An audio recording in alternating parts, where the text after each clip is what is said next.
عبرت النجمة سيالين ديون محرك البحث الأكثر شهرة في جوجل في الساعات القليلة الماضية بعد أن كشفت شقيقتها كلوديت ديون تطورات الحالة الصحية لها بعد أن تمكن منها المرض خاصة في السنة الأخيرة من حياتها، حيث أصيبت سيلين بمتلازمة للشخص المتيبس، وهي عبرت عن حالة مرضية تصيب نسبة ضئيلة للغاية من الأشخاص، كما أن هذه المتلازمة غير منتشرة بين الفئة العمرية المختلفة، وأسباب الإصابة بها غير معروفة حتى الآن، وتعاني سيلين من هذا المرض منذ عام 2022.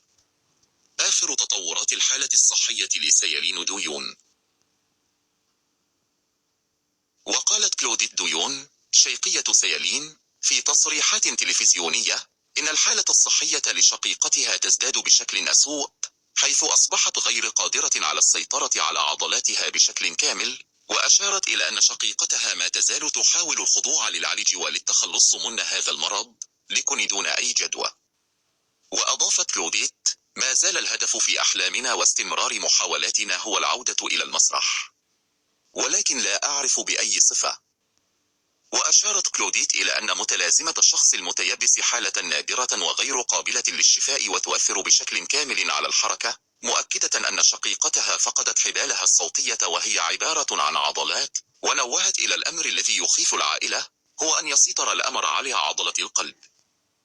سيالين ديون.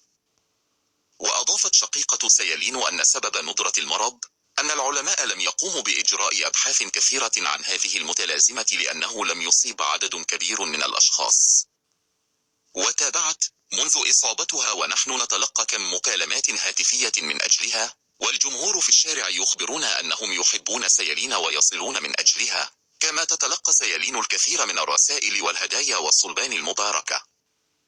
مرض سيالين ديون هو اضطراب نادر للغاية يجعل العضلات في الجذع والأطراف تتناوب بين التصلب والتشنج، ومن الممكن أن تكون التشنجات التي تسببها أيضا شديدة جدا لدرجة أنها تؤدي إلى خلع المفاصل وكسر العظام، ويصبح المرض أكثر خطورة مع مرور الوقت، ويمكن أن يصيب المريض بالشلل، مما يتطلب منه استخدام المشاية أو الكرسي المتحرك.